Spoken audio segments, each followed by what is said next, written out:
Assalamualaikum warahmatullahi wabarakatuh. Semangat pagi, pagi, semangat. Teman-teman, hari ini Miss Vika akan menampilkan cerita tentang wabah taun yang terjadi di negeri Syam pada masa Umar bin Khattab.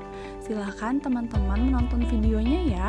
Suatu hari, Khalifah Umar bin Khattab pergi ke negeri Syam.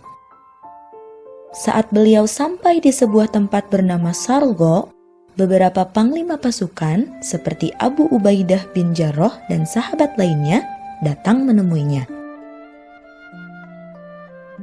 Mereka cepat-cepat memberitahu bahwa wabah penyakit taun atau lepra sedang menjangkiti negeri Syam.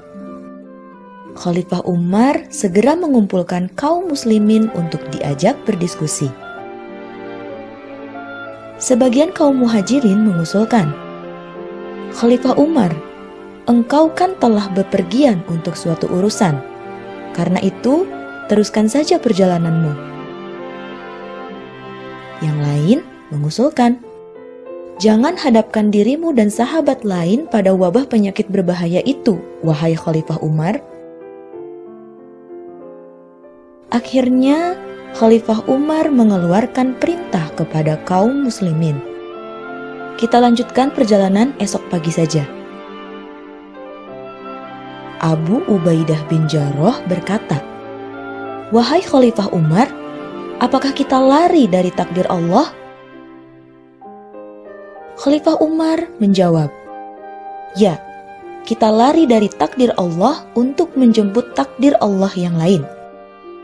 Jika memberhentikan unta di suatu lembah yang satu subur dan lembah lain kering, bukankah menggembalakan untamu di tanah subur itu karena takdir Allah? Atau menggembalakan untamu di tanah kering itu juga karena takdir Allah?"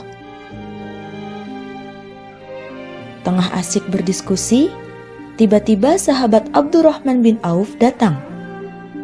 Ia berkata, "Aku pernah mendengar Nabi Muhammad SAW bersabda, jika kalian mendengar berita tentang wabah taun sedang menjangkiti sebuah negeri, janganlah mendatangi negeri itu. Dan jika wabah itu berada di sebuah negeri, janganlah keluar dari negeri itu untuk melarikan diri darinya." Mendengar itu, Khalifah Umar memuji Allah. Setelah teman-teman menonton video tentang wabah taun yang terjadi di negeri Syam, apa saja ya hikmah yang dapat kita petik? Yang pertama, menjaga diri dan keluarga.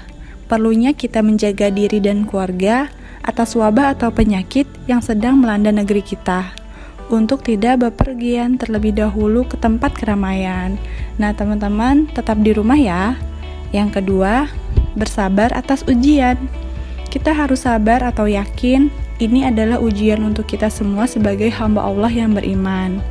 Yang ketiga, berbaik sangka kepada Allah dan berusaha menghindari wabah. Rasulullah SAW bersabda, "Tidaklah Allah Subhanahu wa Ta'ala menurunkan suatu penyakit kecuali Allah juga yang menurunkan penawarnya." Yang keempat, perbanyak doa agar Allah menyehatkan kita dan keluarga. Sekian penjelasan Miss Vika pada akhlak value hari ini. Wassalamualaikum warahmatullahi wabarakatuh.